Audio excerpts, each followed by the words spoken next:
Los demás están por ahí. ¿Dónde estarán? Ah, bueno, Elba también ha despertado. ¿Cómo está Elba? Buenos días. Bueno, imagino que los demás están ya esperando a comenzar y, bueno, terminar de resolver el cuadernillo, respectivamente, y terminar pues la sesión de hoy, ¿no? A ver, miren, la literatura. Hemos estado viendo, bueno, desde las clases, esa clase que pedí permiso esa semana, la semana 9 creo que era, desde lo que eran los recursos literarios, ¿no? Las figuras, los tropos, eh, la clasificación de los géneros, las especies literarias. Bueno, desde esa semana ahora hemos estado pasando, vamos a decir, por la historia, ¿no? De la literatura. Hemos pasado por la literatura antigua, medieval, la del Renacimiento, la contemporánea. Hemos estado viendo autores, pues, de la literatura universal. Hemos analizado también o reflexionado un poco sobre lo que es el canon, ¿ya? Sobre lo que es el canon literario. Y bueno, hemos hablado sobre muchas cosas, ¿no? Hemos hablado sobre la importancia de la literatura, pues, en nuestro día a día, ¿no?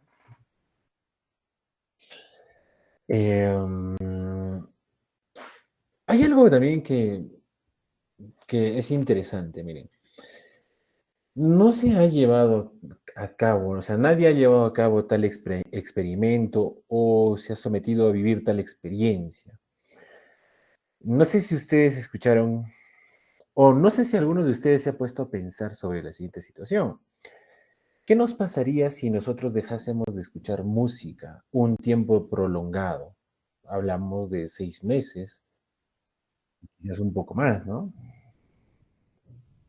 ¿Qué creen que pasa cuando uno deja de escuchar música, ¿no? ¿Alguna vez se han puesto a pensar en ello? ¿Qué es lo que pasa?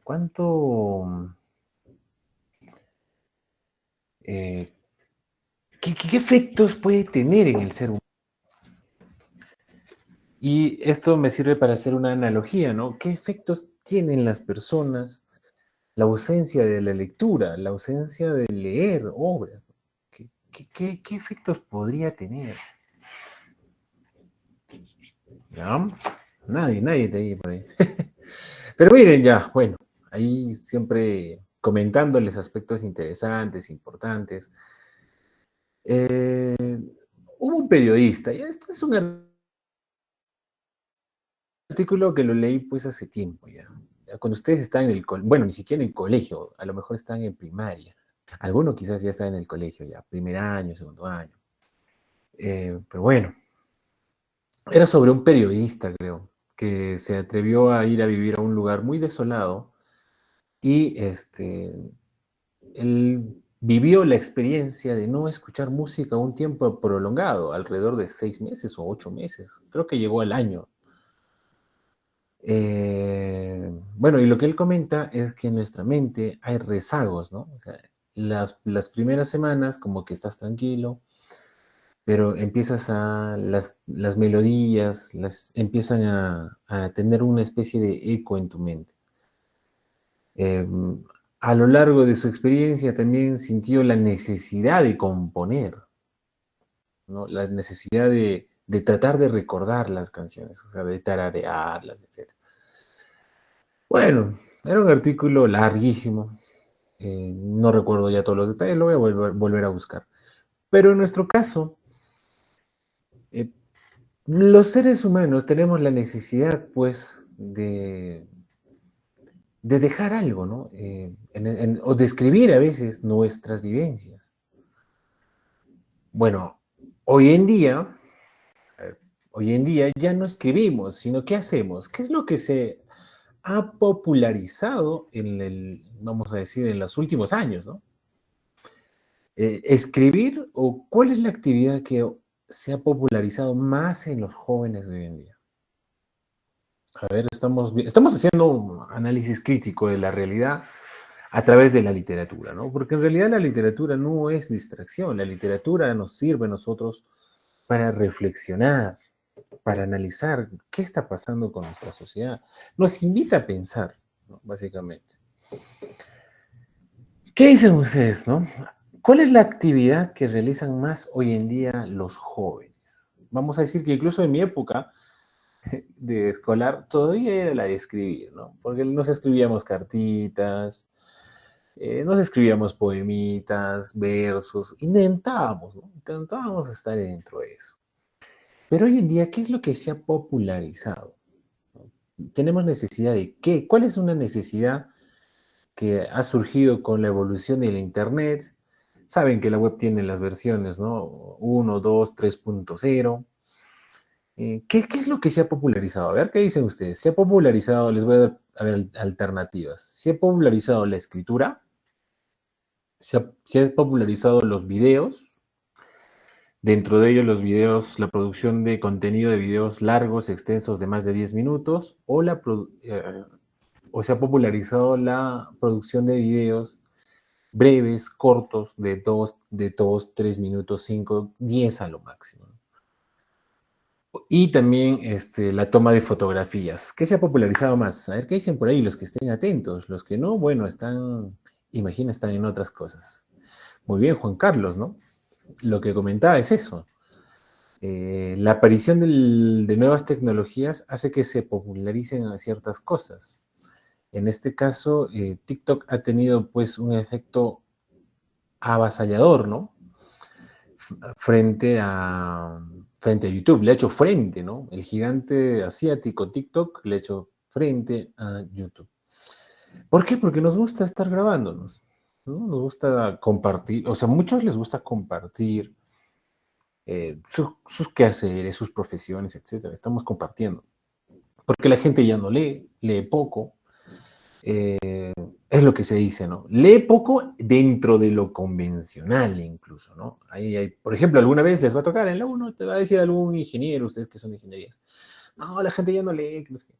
Pero esa es una afirmación un poco, vamos a decir, entrampada, porque en realidad la gente no es que ya no lea, sino leemos de otra forma, ya no dentro de lo convencional, no como ven en mi espalda ahí con libros. Eso ya es de los viejitos. Hoy en día, PDF, ¿no? Todos son los libros en formatos PDF, electrónicos, ¿no? Ha cambiado, está cambiando, el mundo siempre está cambiando. Sin embargo, las generaciones más jóvenes, ya la lectura también realmente no les llama la atención, ¿no? Lo que más les llama es el hecho de crear contenido a través de videos cortos y compartirlo por plataformas, en muchos casos, como dice ahí, TikTok, Kawaii, y también lo que viene a ser las fotografías, ¿no? Las fotografías. Por eso es que hoy en día ya los viejos, mi generación, solo anda en Facebook, ¿no? O sea, si a mí me pueden ubicar, me ubican en Facebook. Pero en Twitter no tengo... Bueno, TikTok nunca me gustó. Hasta ahora no me gusta. No me pueden encontrar en Instagram porque no tengo, pero creo que me lo estoy pensando y creo que debería tener un Instagram. Bueno, porque profesionalmente también ahora sirve. Tiene su utilidad. Para el TikTok tengo una cuenta en la que, bueno, no comparto nada en realidad. Ando seleccionando, ¿no? Aspectos que son importantes para mí, ya que hay dos niveles, ¿no? En TikTok, por ejemplo, los que han entrado. Ustedes han entrado, ustedes deben tener, ustedes son más jóvenes. Entonces ahí ustedes van a distinguir que, por ejemplo, hay contenido de distracción y hay contenido importante. O sea, incluso yo he visto de academias de Lima que hacen explicaciones de ejercicios. Ustedes que están practicando full matemática, derivación, integración, potenciación, ¿cómo se llama? Bueno, teoría de exponentes, varias cosas hay ahí, ¿no? Estadística, hay un montón, manejo de Excel, hay un montón tanta información que a veces hay personas que se limitan a los videos cortos, ¿no? De videos de, vamos a decir,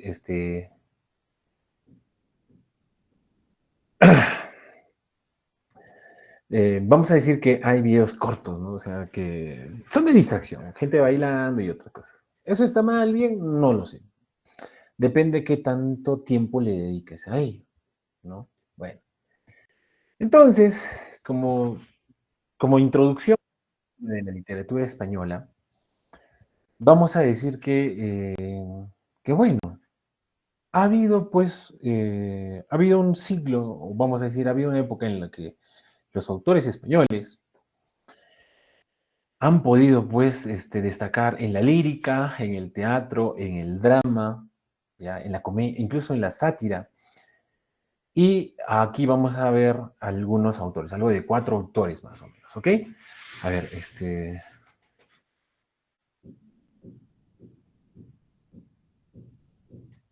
a ver, vamos allá.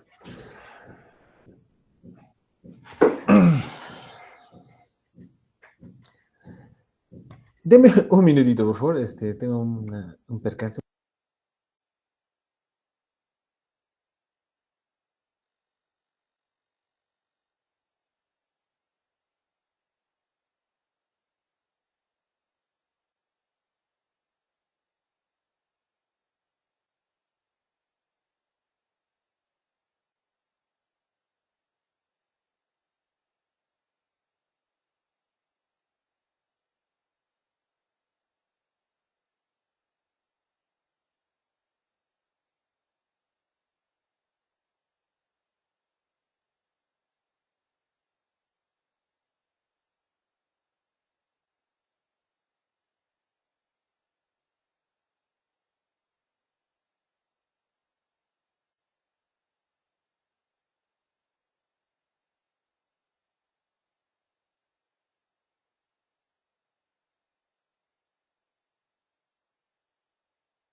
Ya, listo, ya.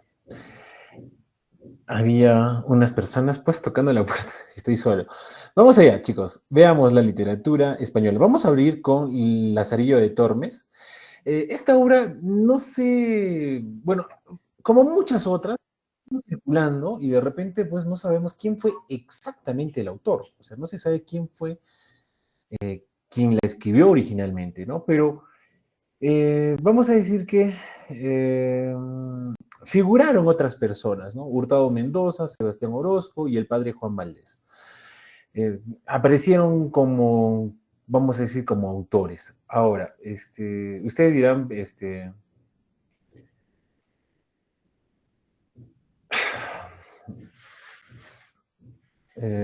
a ver, ustedes dirán, profe, pero ¿por qué puede pasar esto? Es que muchas veces hay ciertas producciones que empiezan a surgir de manera oral. Y de repente alguien solo la recopiló y no puso ni siquiera el autor de quien la recopiló. ¿Ya? Entonces, por eso es que van a aparecer mm, van a aparecer pues obras que no tienen exactamente un autor. ¿Ya? A ver, no sé qué me están requiriendo mucho hoy día. A ver, dime un minuto, por favor. Esto aquí.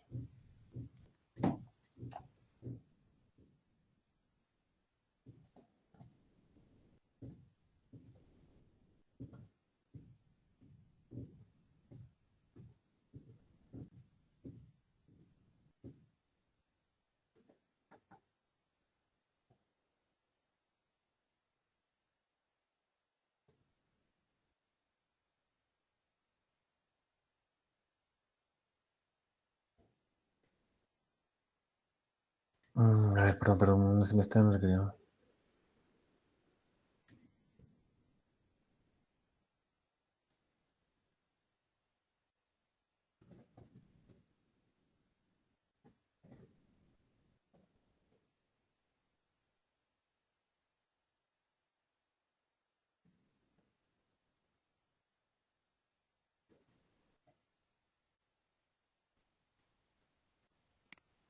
Listo, vamos allá. Seguimos. Bueno, hablando de los movimientos literarios, se ubica todavía dentro de la etapa del Renacimiento, el género es el narrativo, la especie va a ser la novela picaresca. Del título de la obra. Recuerden esto, también puede un título interpretarse directamente, literalmente o connotativamente. ¿Qué quiere decir connotativamente? Connotativo quiere decir inferencialmente. ¿Qué ideas puedes inferir de ese título? Decimos, ¿no? Cuando decimos denotativamente, decimos que hay una persona que es joven y que proviene de Tormes, por eso se llama Lazarillo de Tormes, Tormes Ríos de España. Connotativamente, Lazarillo simboliza al joven pícaro que resuelve sus problemas basándose en la astucia y habilidad, ya que sus patrones son tacaños y miserables. ¿Ya? Entonces, miren, siempre va a haber interpretaciones, al menos en lo que viene a ser la literatura, ¿no?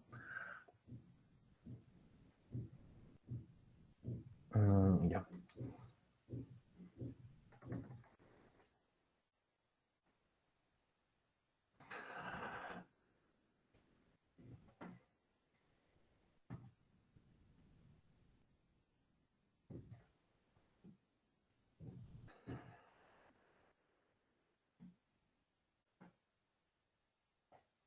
Ya, listo. Vamos con el argumento. Miren, el argumento. Su protagonista es un muchacho hambriento, simpático e ingenuo que relata sus aventuras a través de 7 capítulos, en el que el autor llama tratados. Desarrolla el siguiente asunto. Lázaro nace en un molino a orillas del río Tormes, de donde su nombre, ¿no? De dónde es su nombre. Su padre es condenado por ladrón, habla de su padre muerto cuando Lázaro tenía 8 años, invadida por el hambre, su madre lo abandona fuera de la ciudad. Lázaro de este modo será entregado a un ciego avaro que lo inicia en las malas artes y lo somete a un sinfín de privaciones. Lázaro debe valerse desde entonces de una serie de artimañas para alimentarse. El ciego le enseña con crueldad cosas del mundo. Cansado del maltrato, Lázaro lo abandona. Antes de abandonarlo, se venga llevándolo a estrellarse contra un poste.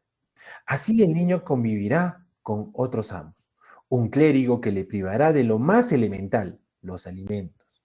Ya más despierto por las experiencias con el ciego, logra robarle bodigos, lo que son panecillos, que guarda celosamente en un arca. Luego un escudero será un tercer amo, quien resulta ser más pobre que Lázaro, antiguo y hambriento, a quien tiene que sostener con limosnas que recoge para mantenerse. Luego es un sirviente de un fraile de la Merced.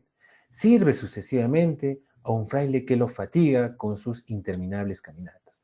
Posteriormente pasa a servir a un gran buldero que negocia engañosamente con bulas, a un capellán que le encarga la venta de agua a la ciudad, lo cual le permite reunir algún dinero, a un alguacil a quien abandona por los constantes peligros que está sujeto y finalmente a la ciudad de Toledo como pregonero. Se casa con la criada de cierto clérigo y así llega a alcanzar la prosperidad y la costumbre de toda buena fortuna. Bueno, el tema. El tema principal es la solución de los problemas basándose en la habilidad, la astucia, debido al egoísmo de los problemas, ¿no?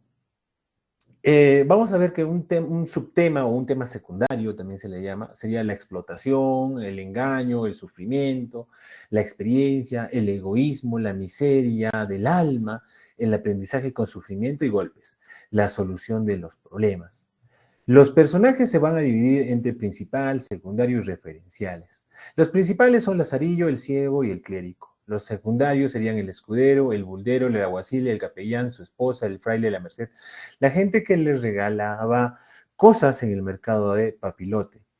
Bueno, referenciales vendrían a ser el padrastro, la mamá y su hermanito. ¿Por qué son referenciales? Por sus roles actanciales, muchas veces algunos no interactúan. Ah, mm, Ya, algunos no actúan y solamente son referenciales, ¿ok? Vamos allá. ¿Cuál sería el mensaje, no? El mensaje sería que no debemos perder las esperanzas por difíciles que sean las circunstancias. Lo que aprendamos nos sirve para afrontar las dificultades que afrontamos en la vida, que debemos aprender a valernos por nuestras propias fuerzas, que los pobres y los débiles necesitan cariño. Conclusión, conocemos que en España, a pesar de la riqueza y el poder, también había miseria y hambre que la gente que tenía que la gente pobre tenía que valerse de su habilidad si quería sobrevivir. Los que tenían poder económico no se muestran compasivos. Por eso, esta obra es la crítica a la nobleza y al clero. Bueno, a veces muchos de ustedes van a llegar a la universidad y van a estudiar en algunos casos solos, ¿no? Muchos acá vienen a Puno desde diferentes distritos, provincias, incluso vienen de otros departamentos, como Cusco, Arequipa, más, ¿no? Incluso yo, claro, he tenido algún conocido así de Lima, etcétera, y vienen de varios sitios del Perú. Muchos de ustedes han tenido diferentes trabajos, tienen diferentes experiencias, ¿no?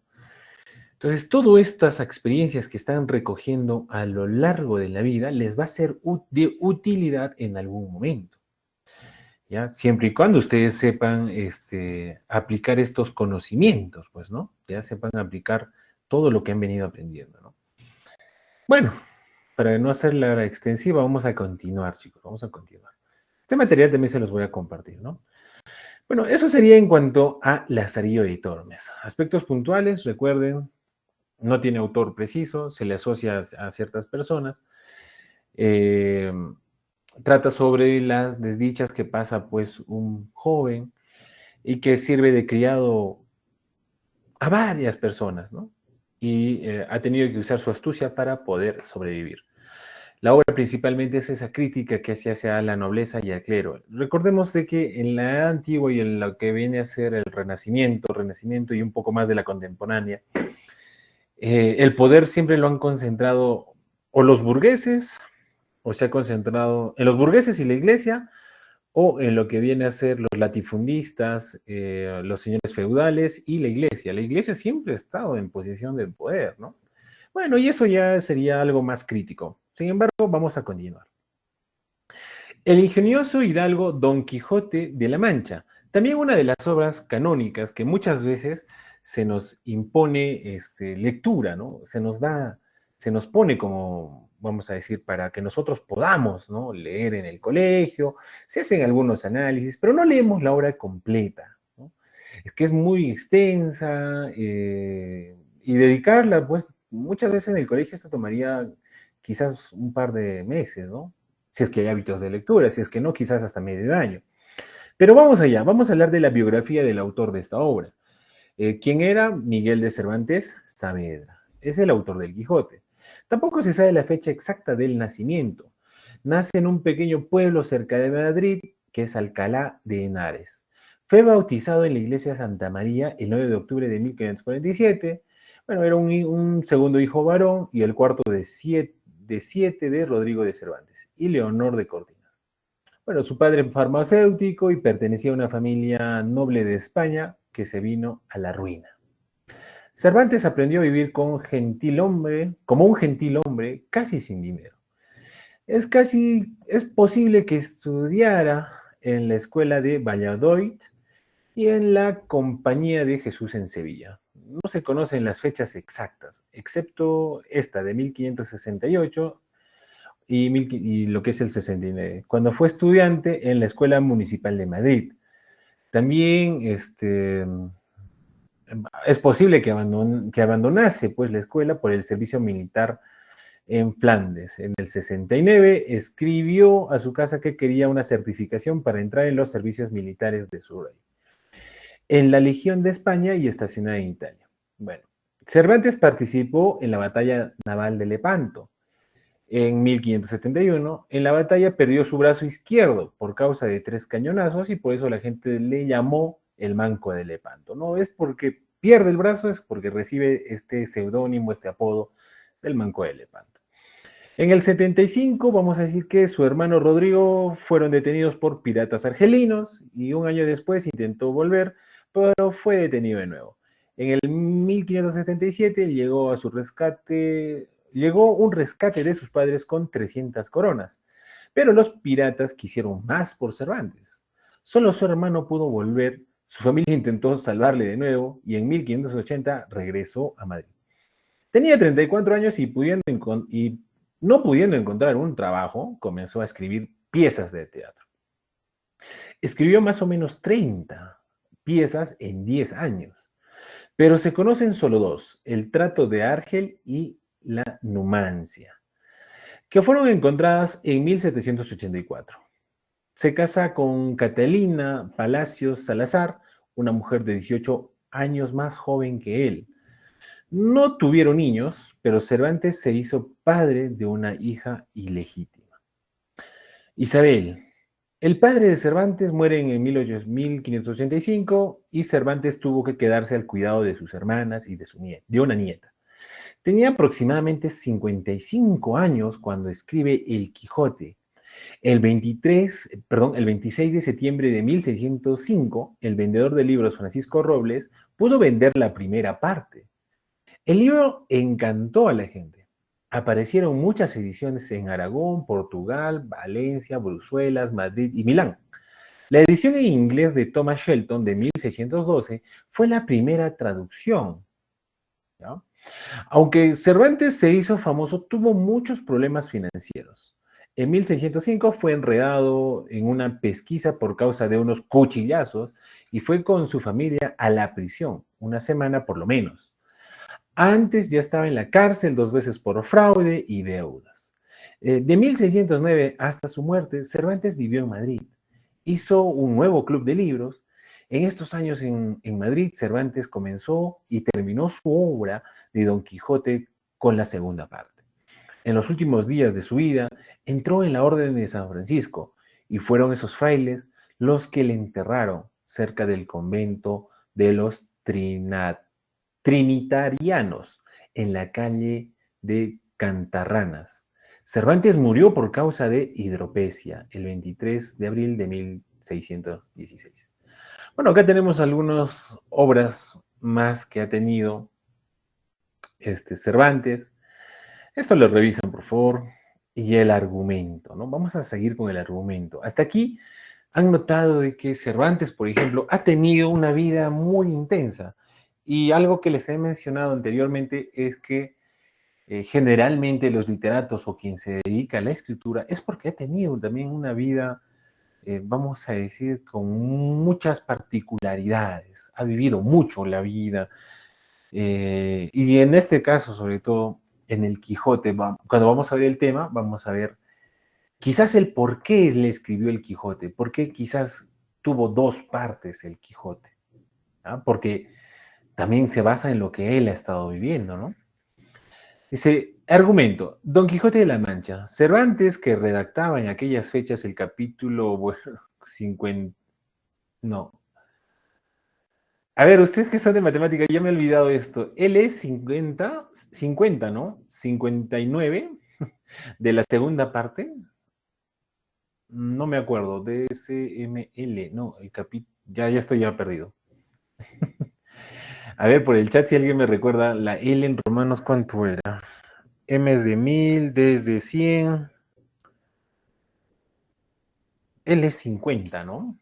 Si no estoy mal. Tiene el capítulo 49, entonces, creo.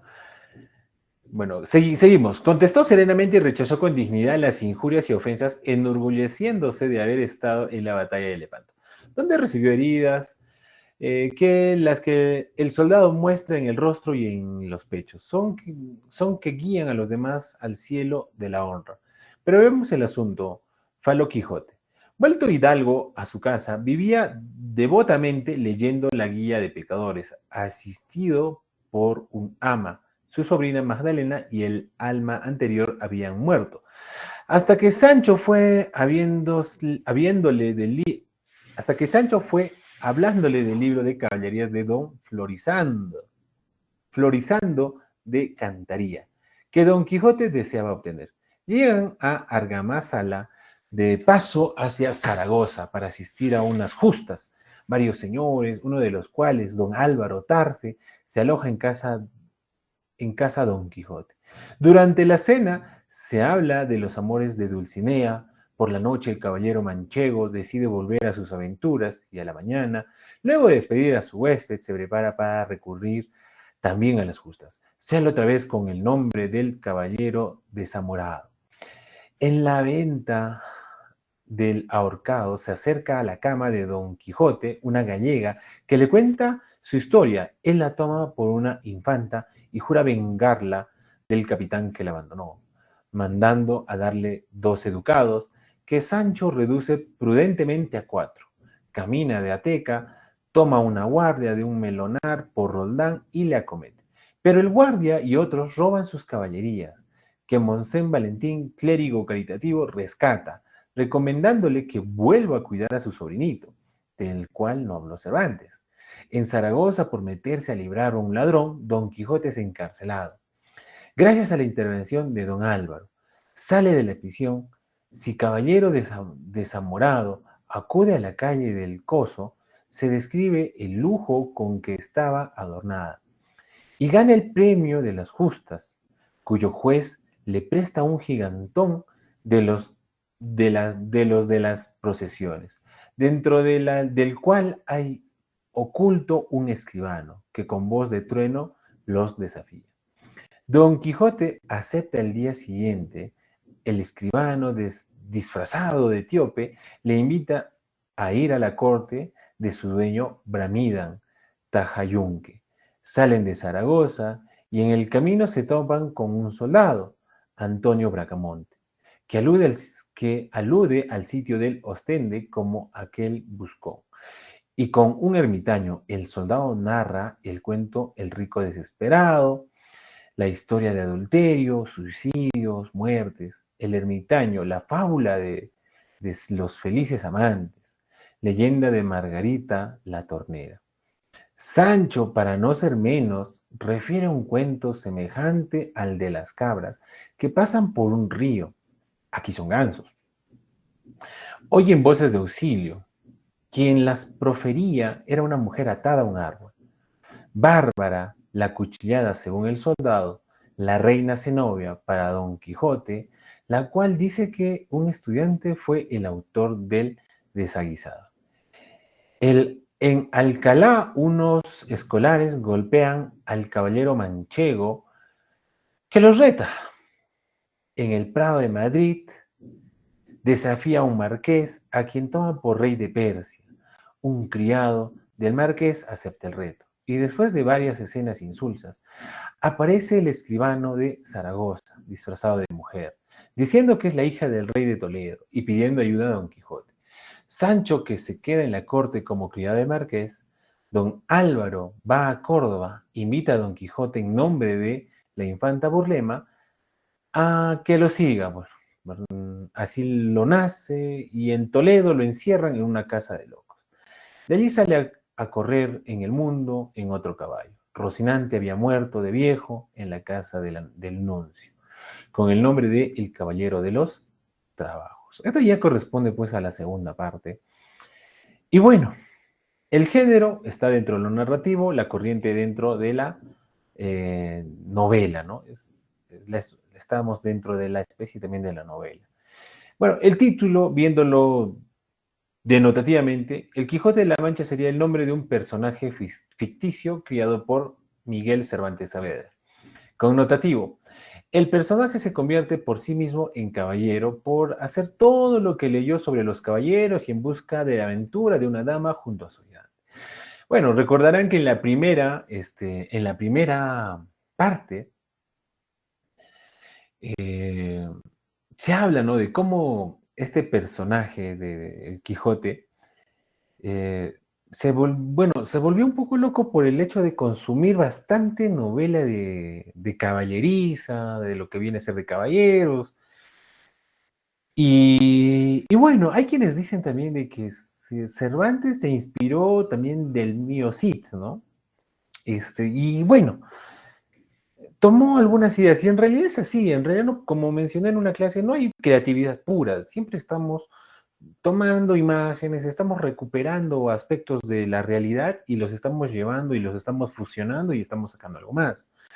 Ahora, por eso también vemos que el Quijote es el remedio, bueno, hay una parte, ¿no?, que dice el remediador de entuertos, ¿no?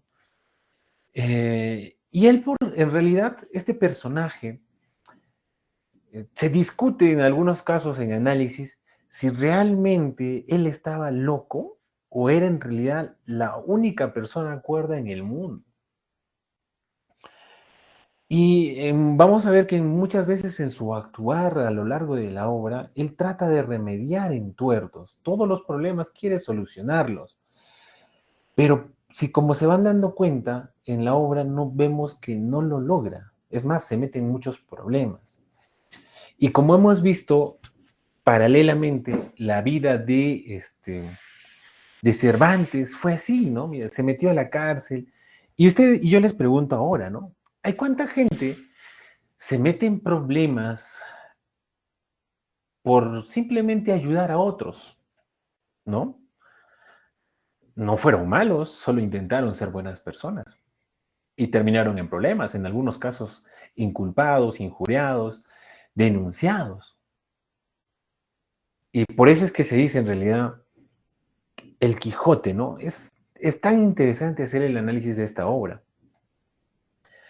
Hay un consejo también que da un poeta argentino y dice, nunca intentes remediar entuertos, porque mientras más, o sea, los entuertos, los problemas, mientras tú más quieres ayudar a otros, al intentar ayudar a otros, más te meten en problemas. ¿Ya? Y eso, como les digo, viene desde la literatura. Ahora, aplicarlo en nuestra vida también es importante, ¿no? No digo que debamos ser mezquinos ni nada, pero bueno, las personas deben aprender a ser responsables, ¿no? Con los problemas que ellos mismos ocasionan, porque al final son tus decisiones y tus acciones las que provocan algo. Muy bien, continuemos. Veamos lo siguiente. El tema, ¿no? Miren, la historia de Don Quijote de la Mancha durante su viaje por el mundo con la finalidad de establecer justicia. Por eso les decía eso del remediador de entuertos. O sea, él quiere ser justo, pero lamentablemente la realidad no es como nosotros la creemos, ¿no? Ustedes que van a entrar a la universidad van a entrar con toda una imagen. Están entrando con muchas expectativas, con muchas ideas, pero se van a dar de cara con la realidad. No solo en esta universidad, en cualquier otra. Todos nos damos de cara con la realidad. Y cuando salgan de la universidad y vean el sistema, también van a chocar, porque generalmente todos tenemos ese ideal de querer actuar con bien, con justicia. Pero aquí yo podría decir que en base a todo lo que ya he leído, vivido, experimentado, lo mejor es a actuar en base a la ética. Y ya de ustedes depende averiguar qué es la ética. Vamos allá. Subtema. La búsqueda que realiza de una mujer llamada Dulcinea, la búsqueda de un escudero, la lucha que suponía tener contra los molinos, bueno, y todos los demás subtemas, ¿no? Lo que se viene desarrollando en cada capítulo. Y sí, pues miren, a lo largo de la obra ustedes van a ver que él trata de impartir justicia, resolver problemas y en el subtema, quien lo mueve, quien lo motiva en realidad es alcanzar pues a Dulcinea, ¿no? Alcanzar a Dulcinea. Todo caballero tiene pues una dama que proteger y tiene un fiel escudero también. Seguimos. Entre los personajes principales, pues están los que actúan más en realidad, que son Don Quijote, Sancho Panza, Dulcinea y hasta nuestro buen amigo Rocinante. Entre los secundarios tenemos todos los demás, ¿no? El cura, el párroco, Ambrosio, Dorotea, Marcela, Pastores, Cardenio, Ventero, Don Fernando, Quisónomo, Ambrosio, Dorotea, Marcela, Pastores, Cardenio, Ventero, etc. Tenemos dentro de los referenciales o los que no son, solo se mencionan, los malhechores, los mozos, los frailes, las dos mujeres, mercaderas, almas, etcétera. ¿Por qué ponemos etcétera? Porque realmente al tener dos tomos, hay un montón de personajes referenciales, ¿no? Entonces ya, correspondería hacer una lectura ya de toda la obra, ¿no? Por ahí me comentan, profesores, L50, sí, gracias, gracias. Entonces sí, la LIX serían 59, muchas gracias. Eh, a, a veces por el día a día y todas las actividades que uno tiene, a veces se olvida también, chicos, perdón. Ya, pero ustedes están muy bien. Gracias. Ustedes son mentes más jóvenes y ustedes pueden absorber más información. Bueno, hasta ahí con el Quijote, una obra muy, muy interesante. Yo les recomendaría que la lean. Al menos todos deberíamos leerla aunque sea una lectura superficial, no tan, digamos, de análisis, sino una lectura superficial de esta obra para conocerla. Se emplea mucho vocabulario y lo más probable es que necesiten un diccionario para poder, pues, vamos a decir, para poder interpretar muchas de las partes, pero depende qué versión lean. Si es una antigua, créanme que sí van a necesitar un diccionario. Si es una versión editada, más moderna, no van a necesitarla, ¿no? O quizás algunos sí. Pero es una obra que sí deberíamos leer. Miren, ya hemos visto de la justicia. Ahora vamos a ver un tema sobre el destino. ¿Y la vida es sueño? ¿Estamos acaso en la Matrix? Bueno, en general también el hecho de los que hacen películas, ¿no? Los productores de cine, etcétera, también toman ideas de la literatura. ¿Por qué? Porque en realidad cuando tú estás en un proceso creativo, tienes que nutrirte de varias cosas. No puedes enfocarte. Si fuera solo cine, si solo estás dentro de cine, no podías hacer, digamos, no vas a hacer algo fuera de lo común, no vas a hacer algo que destaque. Generalmente quienes hacen que destaquen las cosas son los que son capaces de integrar varias partes o varios elementos, ¿no? Puede ser narrativa, novela, drama, etcétera. Porque en la construcción de personajes todo es muy interesante. Y sobre todo en la narración de los temas. Como lo hemos visto en el Quijote, teníamos el tema de la justicia. En Lazarillo de Tormes, ¿cuál era más o menos el otro tema resaltante? La capacidad que tenemos las personas de sobreponernos a las dificultades de la vida. ¿Ya? A pesar, miren, de que Lazarillo fue maltratado, golpeado, humillado, ha pasado hambre, pero él jamás se ha rendido. Y al final pudo tener las comodidades que él quiso, ¿no? Ahí más o menos tenemos un tema ya sobre la vida, más general. Podríamos decir incluso sobre la resiliencia. Ahora, con la vida de sueño, hay algo que también a muchos nos gusta, a muchos nos llama, porque todos se han preguntado aquí alguna vez, ¿cuál es mi objetivo?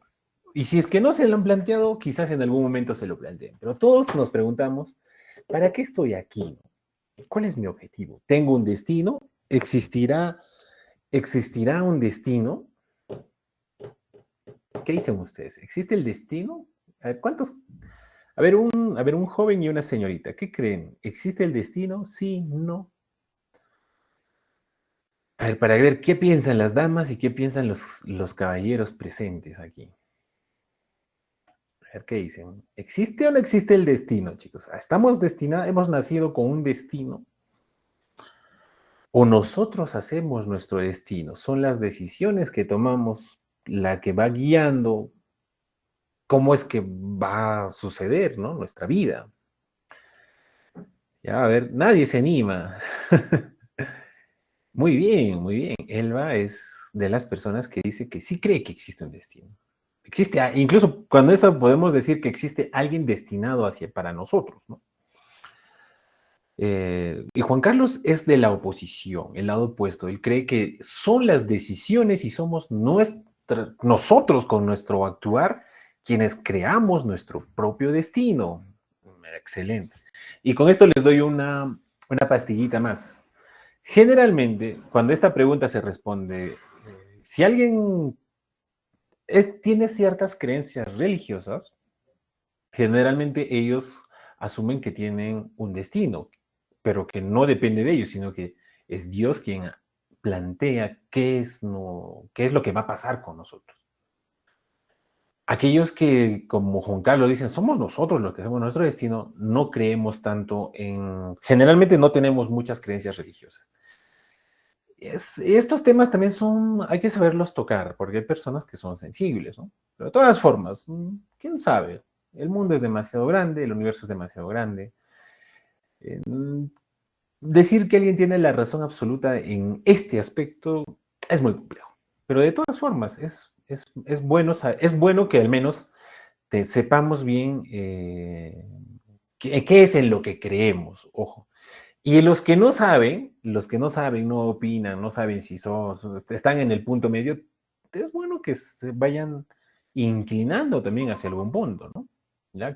Para que puedan, bueno, para que puedan guiar su forma de actuar, ¿no? Eso guía tu forma de actuar, ¿no? ¿Ya? Hablando de eso, vamos allá. La vida es sueño, vamos, la biografía del autor, ¿no? Pedro Calderón de la Barca fue un dramaturgo español que nació y murió en Madrid. Bueno, nació en 1600 y 1681 muere. A los 23 años estrenó sus primeras comedias. Lope de Vega lo elogió, estudió en Madrid y en Salamanca, y más tarde sirvió como soldado flandés y Lombardía. Al morir Lope de Vega, Felipe IV lo encargó del teatro de Palacio, y escritor famoso, a los 51 años se ordena sacerdote y se retira a Toledo. El rey vuelve a llamarlo y lo nombra su capellán de honor. Murió en Madrid en el 81 y fue un hombre de carácter severo y aristocrático, las ideas tradicionales y pensamiento pesimista. Bueno, de ideas tradicionales y pensamiento pesimista. Calderón pertenece al barroco y junto con Lope de Vega es el máximo exponente de la comedia de su época. El contexto de su obra es más o menos a principios del siglo XVIII, cuando se da el barroco en Europa. En la obra se presentan ciertas cosas que eran muy características de esa época, como por ejemplo personajes que tienen pensamientos profundamente reflexivos, y ese tipo de pensamientos es el espíritu de ese tiempo, ¿no? Bueno, cada generación va pensando, como les digo, ¿no? De esa época había mucha escritura, mucha reflexión sobre qué hacemos, cuál es nuestro propósito. Si ustedes quisieran reflexionar también un poco más sobre esto que acabo de decirles, tendrían que recurrir a lecturas de estos tipos de autores y sobre todo a los filósofos de la época. Por ejemplo, hay obras interesantes como El ser, el tiempo, El ser y el tiempo y El ser y la nada, que básicamente hablan de lo que les he preguntado, ¿no? De quién es quien determina el propósito. ¿Somos nosotros? ¿O es que nacimos, fuimos arrojados en el tiempo y... Bueno, eso es básicamente, ¿no? Fuimos arrojados en el tiempo y somos nosotros a medida que actuamos y tomamos decisiones en la vida, a medida que vamos y nosotros construimos, ¿no? Nuestra realidad. En cambio, hay otros que tienen la creencia de que fue Dios quien lo planteó. La experiencia de cada uno va a determinar toda esa respuesta. Y no podemos imponerle a alguien que crea algo distinto. Eso también, ¿no? Bueno, el género está dentro del género dramático y un poco de comedia, ¿no? O sea, vamos a ver el chiste ahorita.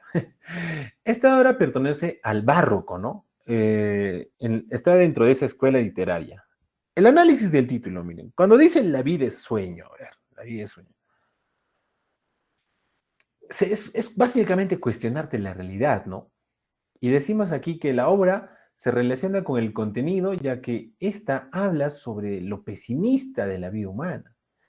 Se reduce al enfrentamiento entre el destino, la libertad, plantea el problema de la realidad en contra de la ficción, la lucha del padre y el hijo, con el triunfo de este. Segismundo triunfa sobre sus propias pasiones. Bueno, vamos al argumento, miren. El príncipe Segismundo, hijo del rey Basilio de Polonia, crece aislado en una torre del castillo paterno. Su padre le niega la libertad y le manda a encerrar para evitar un destino indeseable. Según una profecía que decía que su hijo se convertiría en un tirano y lo arrojaría del trono. Esta predicción se basa en el sueño del rey y en un horóscopo, donde aparece condenado por el nacimiento de Segismundo. Ya, miren, hasta acá, por ejemplo, tiene relación con lo que les he preguntado. Si ustedes son de los que creen que existe un destino y todo lo demás, entonces a veces van a querer evitarlo, ¿no? Es como cuando alguien lee vamos a decir, si alguien tuviese visiones o viera el futuro, ¿no? Bueno, después de un tiempo, el rey decide someter a prueba a su hijo, dudando de la veracidad de la profecía. Le da un narcótico a Segismundo y lo lleva al palacio. ¿Ya? Ahora, hasta acá, por ejemplo, pueden pensar también lo siguiente, ¿no? Miren, con ese miedo, bueno, ¿cómo crece una persona aislada, pues, del mundo? bueno, si una persona estuviera aislada no podría interactuar, sería muy difícil de que interactúe, no sabe cómo socializar, ¿no? Entonces, al aislarlo, ha provocado lo siguiente, ¿no? Al despertar se comporta como un ser fiero, pues se da cuenta de que el mundo al cual le habían prohibido el acceso, como es natural, reacciona de manera cruel como un animal, como lo han criado siempre, por lo que lo vuelven a encerrar. Para calmarlo, Clotaldo, un criado, lo convence de que todo fue un sueño. Pero el pueblo se entera de la existencia del heredero del trono y se enfrenta con el rey y le libera a Segismundo. Basilio teme la venganza de su hijo y decide huir, pero es capturado por este. Finalmente, Segismundo lo perdona y así triunfa la libertad frente al destino. ¿No? ¿Cómo es el caso, no? Lo encierra al chico toda una vida, este, y de repente, pues un día quiere probar si es que no va a ser lo que estaba predestinado. Pero ojo, es como cuando dicen, ¿no? Si tú eres el malo toda una vida en las historias, o te cuestionan o te ven como el malo, a lo mejor termina siendo malo. ¿Quién sabe? Ahora, hay un anime muy interesante también sobre un adivino, ¿no? Si el destino es inevitable y si alguien puede ver al futuro, por ejemplo, lo más, no, por más esfuerzos que hagas, esto siempre te va a alcanzar. Entonces no puedes evitar el destino. En este caso, por ejemplo, por eso decimos, ¿no? Que está entre el drama, un poquito de comedia. Vamos allá. Interesante, ¿no? Los personajes, bueno, Segismundo, Rosaura, Basilio, Clotaldo, Clarín, Astolfo y Estrella. Vamos a seguir con Becker, que es bastante, son bastantes autores que estamos tocando. Rimas y leyendas, Gustavo Adolfo Becker. Yo tengo sus sonetos también, son muy bonitos, sobre todo para los que quieran salir de lo común y dedicar algo interesante más que como las canciones de no sé qué conejo malo. Ella, como dice, ella lo mueve todo, no sé qué. Vamos a ver acá ya, vamos a ver acá hay un soneto también interesante que está aquí. Eh, y vamos a preguntar luego, ¿no? Vamos a hacer una pregunta. Atentos a la pregunta. Dice, ¿no? Mira, Becker, Gustavo Adolfo Claudio Domínguez Bastida, conocido bajo el nombre de Gustavo Adolfo Becker. Este es el nombre original y más se conoce por este. Y este apellido lo ha adoptado de sus antepasados. Tendríamos que leer una biografía más extensa para saber el por qué. Eh, algunos autores también así descartan el apellido paterno por problemas con el padre y asumen el apellido materno en lo que viene a ser escritura, ¿no? Cuando vamos a decir sería su seudónimo, etc. Aspectos importantes. Nace en Sevilla el 17 de febrero de 1836. Fueron sus padres un pintor descendiente de alemanes y una virtuosa dama española. Quedó huérfano de padre a los 5 años y de madre a los 9. Un tío y luego una madrina, Manuela Monalay, se hicieron cargo de él. Y de su hermano Valeriano, quien llegó a ser un gran pintor. A los 14 años ya escribía y pintaba y publicó sus primeros versos en La Aurora de Sevilla. A los 17 años se traslada a Madrid para alcanzar la fama, mas no pudo saborearla en vida, ya que vencido por la tuberculosis, allí se dedica al periodismo para subsistir. Fue nombrado también director de la revista La Ilustración de Madrid. En 1860 conoce a una muchacha, Julia Spin, de 18 años, quien es la inspiradora de muchas rimas. Ya ahí está una de las musas. Al año siguiente se casa con Casta Esteban y llega a tener 2 hijos. Tuvo serios problemas en su matrimonio.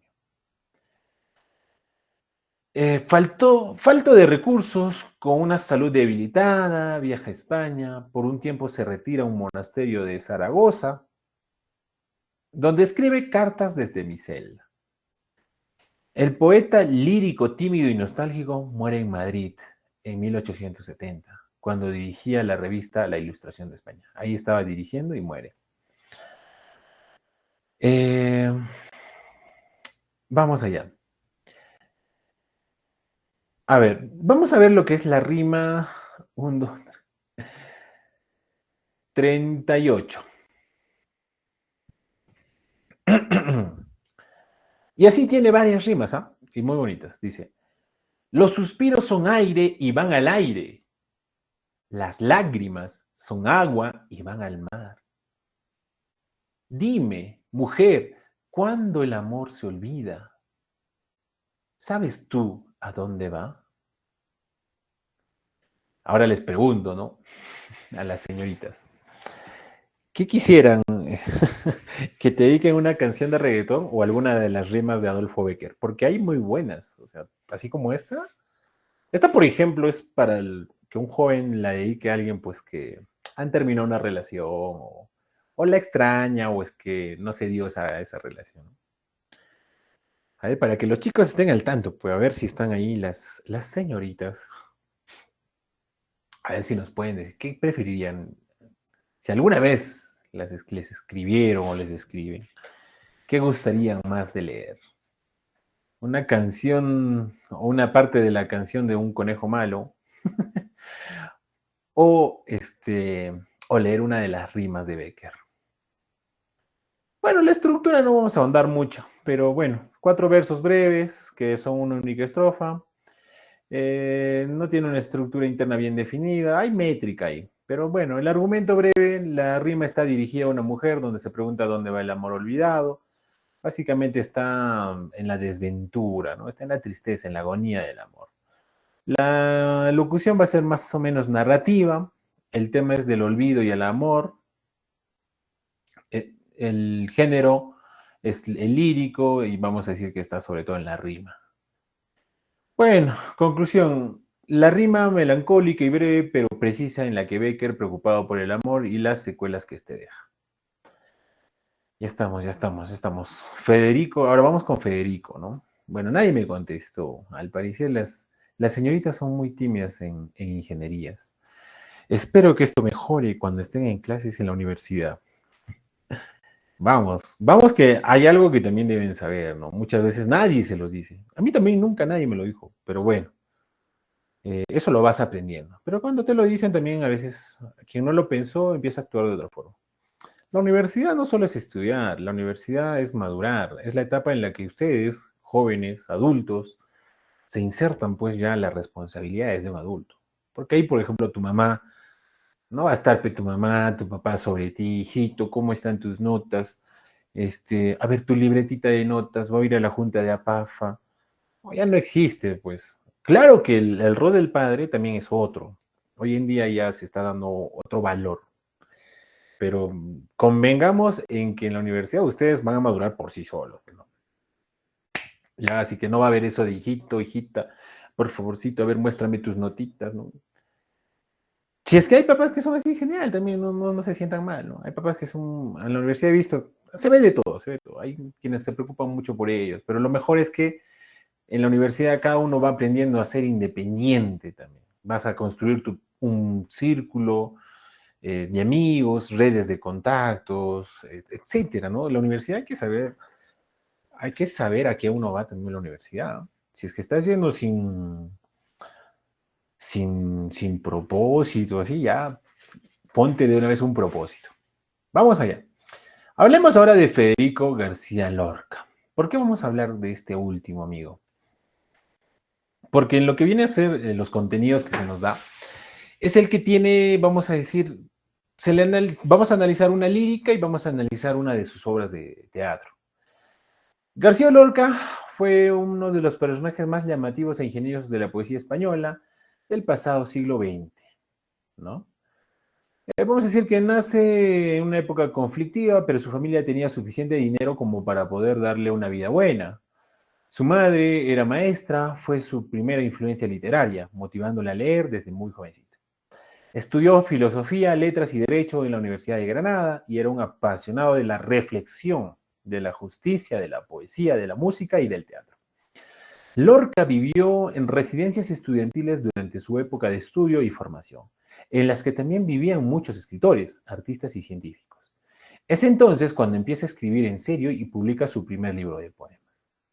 Vamos a decir que Federico entra en contacto a través de sus amigos de la universidad con la llamada Generación del 27, un grupo de poetas que escribía sobre el amor, la muerte, injusticias sociales y guerras. Lorca viaja a Nueva York, Colombia, México y Uruguay para escribir, presentar sus obras y hacer amistades. Sus palabras y el haber pertenecido a la Generación 27 le hicieron ganar un gran éxito entre una buena parte de la sociedad.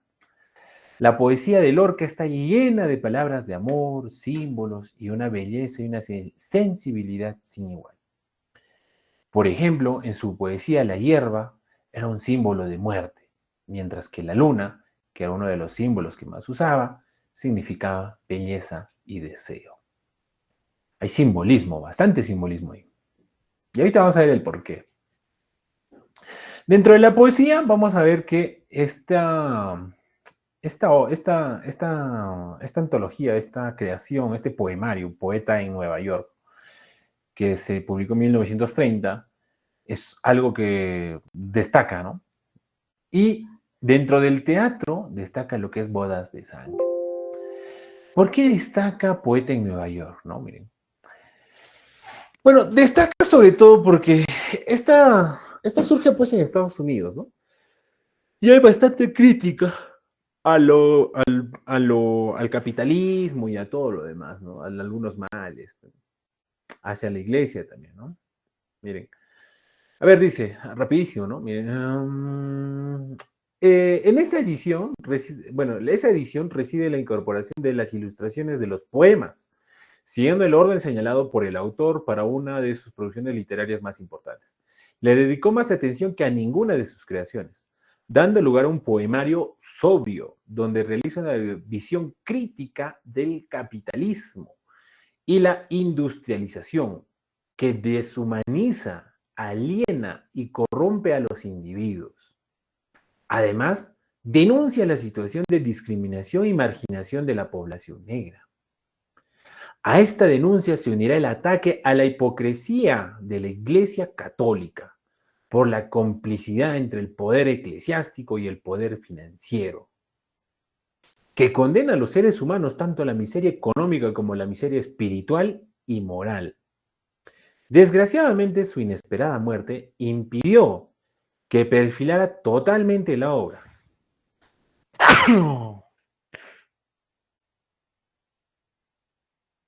Oh, oh. Creo que me da COVID. No, mentira. Ya, seguimos. Desgraciadamente, su inesperada muerte impidió que perfilara totalmente la obra. O sea, él murió antes de que la concluyera. Este hecho supone la no total resolución de sus versos y el complejo mundo literario en el que ellos existen. En ellos existente, ¿no? Influido por el surrealismo, hace desaparecer la descripción real de las cosas. La sustituye por imágenes simbólicas, deja a libre albedrío del lector encontrar el significado, lo que implica una dificultad añadida ahora a la hora de interpretarlos. Miren, acá tenemos, bueno, una imagen de lo que es uno de los poemas que estaba ahí, ¿no? Dentro de Poeta de Nueva York. La ciudad, miren, ¿no? Lorca define la ciudad que aparece en sus poemas neoyorquinos como una abstracción impersonal. Abstracción es aquello que saca. Sin lugar ni tiempo dentro de un nuevo concepto, la ciudad-mundo, totalmente deshumanizada. Frente a la que reivindica el retorno a la naturaleza. El protagonista se ve a sí mismo formando parte de ese paisaje urbano. Ya bueno, no estamos para... Vamos a hacer el análisis profundo de esto, no. Pero miren, acá está, este es el poema. Yo estaba en la terraza luchando con la luna. Enjambres de ventanas acribillaban con un muslo de la noche en mis ojos, bebían las dulces vacas de los cielos y las brisas de largos remos. Golpeaban los Cenicientos cristales de Broadway. Ahí tienen una imagen, ¿no? La luna ya han visto de qué era lo que representaba, ¿no? Entonces, más o menos, algunos de ustedes ya podrán ir interpretando. En realidad, yo les voy a dar una pastillita nada más. ¿Qué es lo que pasa en la sociedad actual? ¿No? ¿Qué es lo que pasa en nuestra sociedad? Eh, por el dinero, las personas son capaces de hacer muchas cosas. Y en realidad hay actividades por eso mismo, como la farándula, que suele tener incluso mayor rédito. Hay personas que... Y ojo, que esto lo están viendo ya en la actualidad. Por ejemplo, en las redes sociales, TikTok y todo. ¿Por qué hay tantas... bueno, hay más señoritas, más damas, más mujeres bailando en poca ropa que jóvenes, claro está, pero también hay para las damas, ¿no? También hay jóvenes que se preocupan más por esculpir, vamos a decir, su cuerpo, porque saben que a partir de esto ganan seguidores, ganan views, ganan... Y poco a poco van a empezar a generar contenido, ¿no? Quienes lo entienden no tienen empacho en hacer estas cosas, ¿no? Pero hay quienes no lo hacen, ¿no? Pero bueno, más o menos a esa deshumanización se refiere Lorca, ¿no? Cuando habla de la luna, miren, enjambres de ventanas acribillaban un muslo de la noche en que mis ojos bebían de dulces vacas de los cielos y las brisas de largos remos, ¿no? Golpeaban los cenicientos cristales de Broadway. Broadway era el teatro, ¿no? Donde había musical, se presenta en la actualidad Broadway todavía. Es un ícono, ¿no? De la cultura neoyorquina. Ya, así que Lorca hablaba de estas cosas. Bueno, vamos a la estructura rapidísimo, para pasar al cuadernillo que vamos a resolver en tiempo récord, creo. Pero miren, debido a que el estado original y sus posteriores manipulaciones, es difícil saber hasta qué punto la estructura actual del libro corresponde con la intención de Lorca. O sea, él murió antes de terminarlo, ojo. Pero se conviene o se coincide en que son 35 poemas, perdón, de poeta en Nueva York, que aparecen organizados en 10 secciones. Cada sección está haciendo sus denuncias, hay interpretaciones. Las 10 secciones son poemas en la Sociedad de Columbia University, Los Negros, Calles y Sueños, poemas del lago Eden Mills, En la cabaña de Farmer, Introducción a la muerte, Vuelta a la ciudad, Dos odas, Huida de Nueva York, El poeta llega a La Habana. Bueno, y tenemos Bodas de sangre, que también los vamos a dejar para ustedes, ¿no? Ya, para antes que el tiempo nos gane, ya que no hay preguntas de esto, ¿no? Acá rapidísimo, miren, la introducción tenemos que la obra narra el amor entre un hombre, Leonardo, y una mujer que habían sido novios, pero no pudieron casarse por su diverso origen de clase. Luego él se casa con otra mujer, tuvo hijos y ella se iba a casar con otro hombre. Cuando la boda se acaba de celebrar, Leonardo se escapa con su papá, ambos montados en un caballo y le canta. Vamos al rincón oscuro donde yo siempre te quería, que no me importa la gente, ni el veneno que nos echa, ¿no? Bueno, como ven, ahí está marcado el tema de las denuncias sociales, ¿no? Que hace. Acá tenemos, bueno, el análisis, vamos a pasar rápidamente el cuadernillo para que lo tengan también resuelto, chicos, ¿ya? Eso lo vamos a compartir.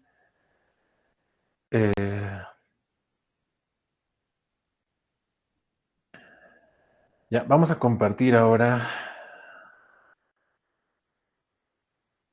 ¿Dónde está acá? Listo, este es nuestro cuadernillo y vamos a ver, pues en base a la lectura,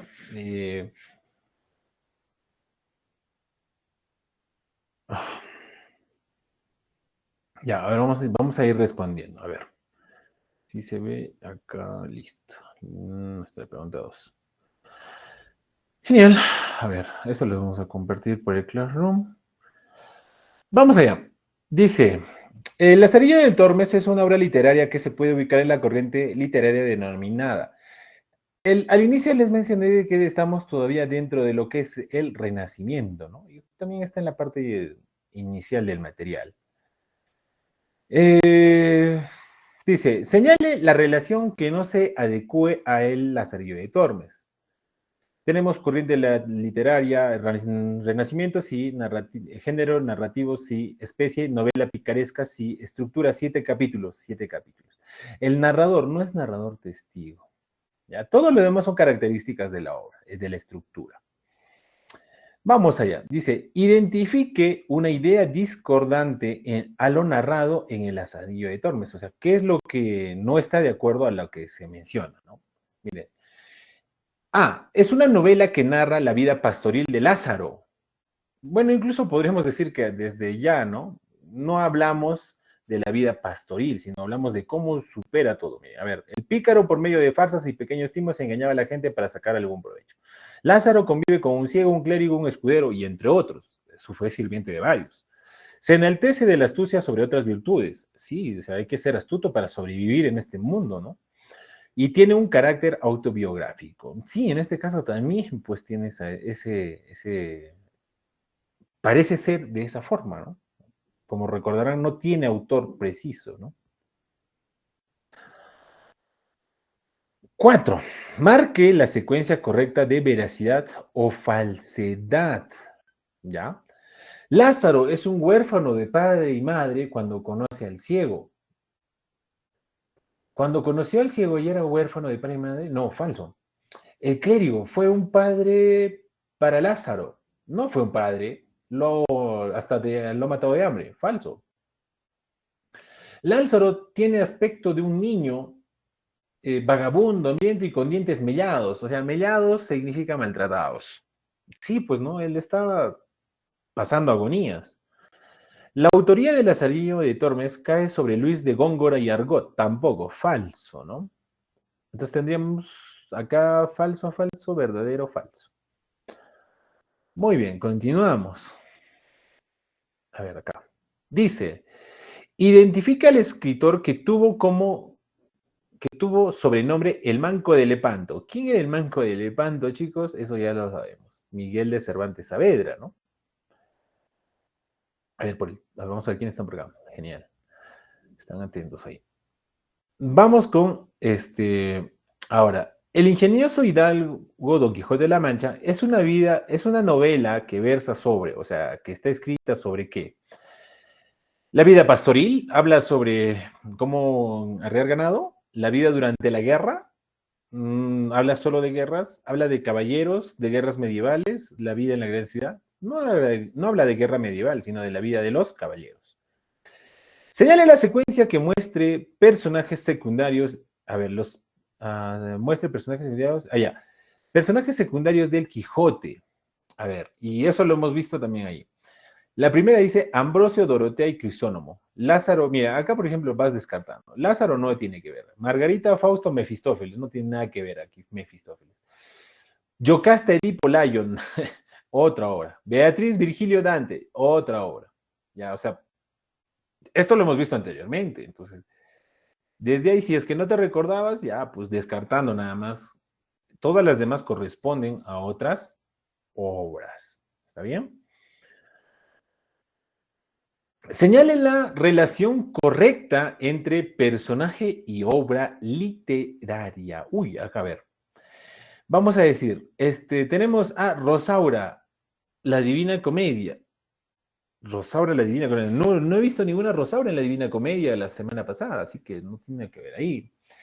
Estrella, en el Quijote, nada, no había ninguna estrella ahí, salvo que nos refiramos a la descripción, ¿no? Sí había cielos estrellados.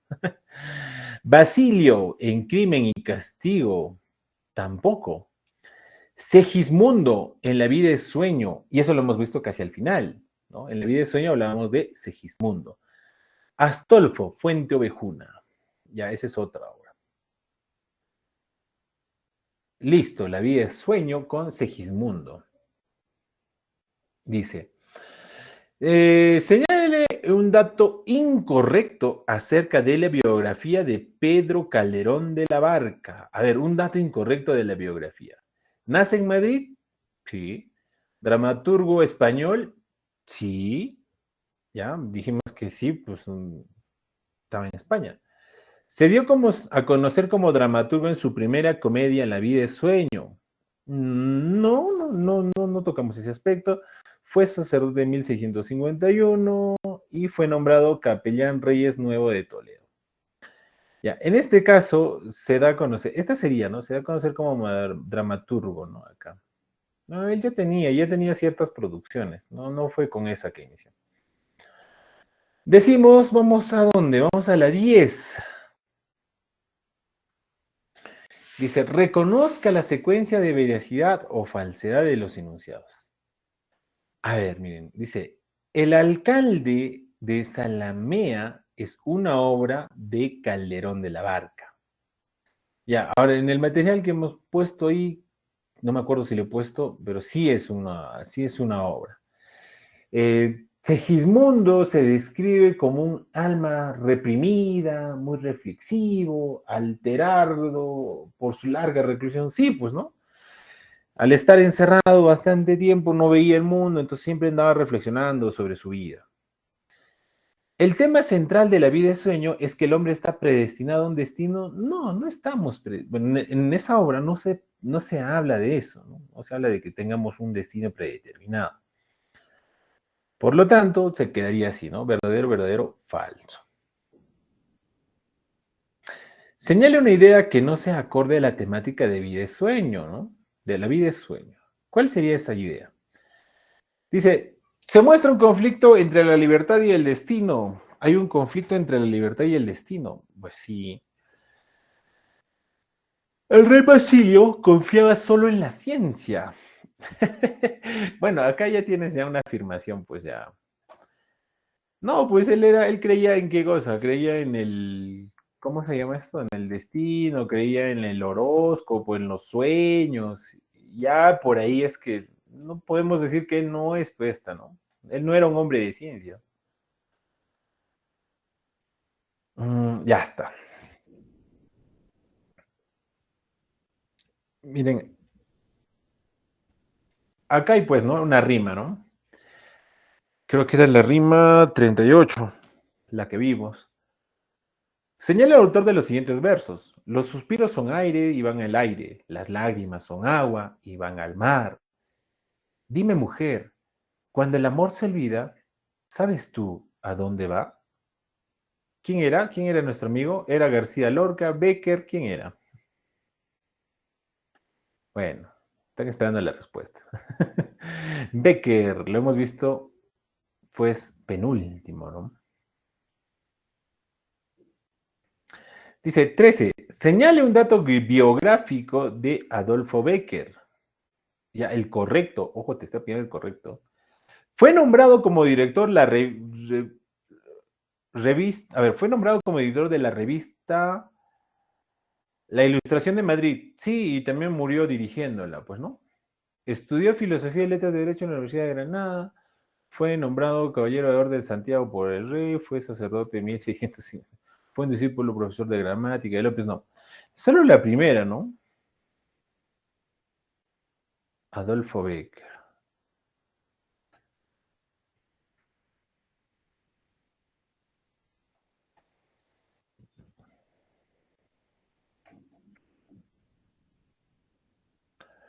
14.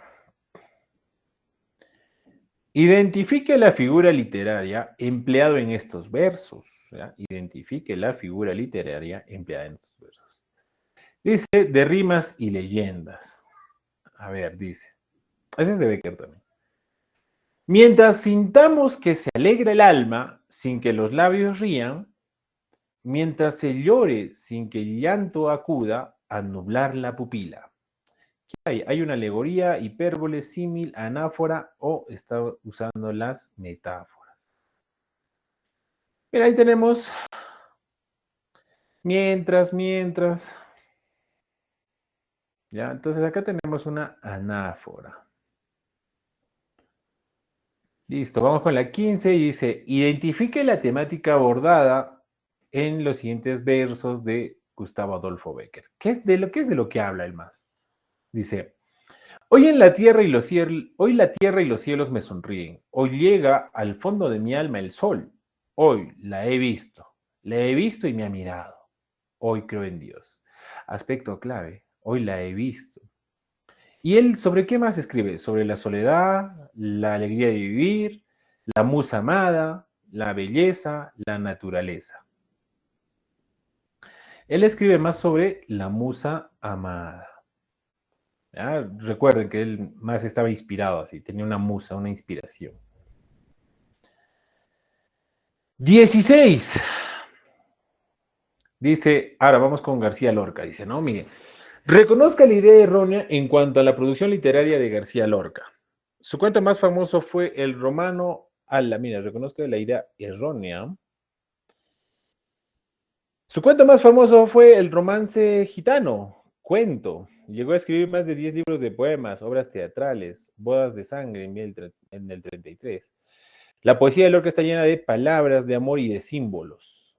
Es simbólica, todas están bien. Esta de aquí, miren, su cuento más famoso es El romancero gitano. Dice, Poeta en Nueva York presenta la siguiente estructura. 5 poemas, 5 secciones, 35 poemas, 10 secciones. ¿Cuántas eran? 35, ¿no, chicos? Eso es el toque nomás. 35 en 10 secciones. Se asume, ¿no? Porque en realidad falleció antes de terminar todo ese entramado que estaba ahí presentando.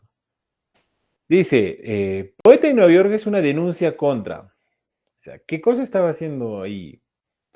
Maltrato infantil, trata de personas, al gobierno, a la injusticia y la discriminación, los migrantes ilegales. Cuando hablamos de denuncias también hablamos más o menos sobre los temas de los que habla. Y los temas que hemos visto es que habla sobre las injusticias y sobre la discriminación, sobre todo que sufren quienes, la raza negra, ¿no? O vamos a decir los afroamericanos hoy en día, ¿no? Bueno,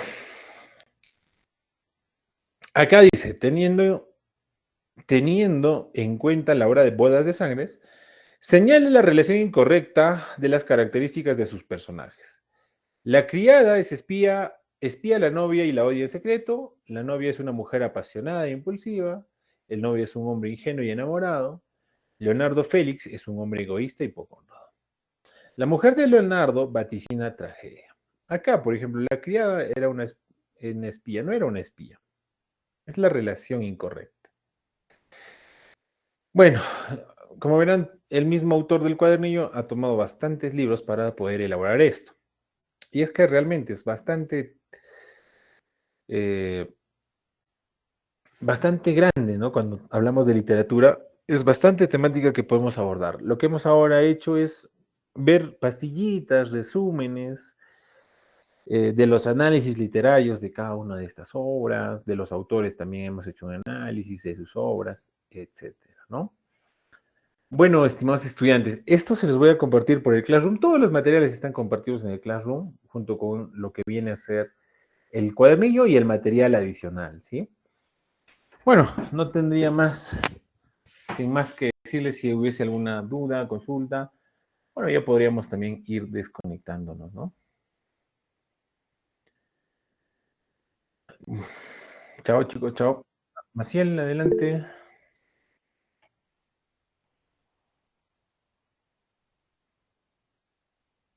Ah. Levantó la mano en vez de colgar.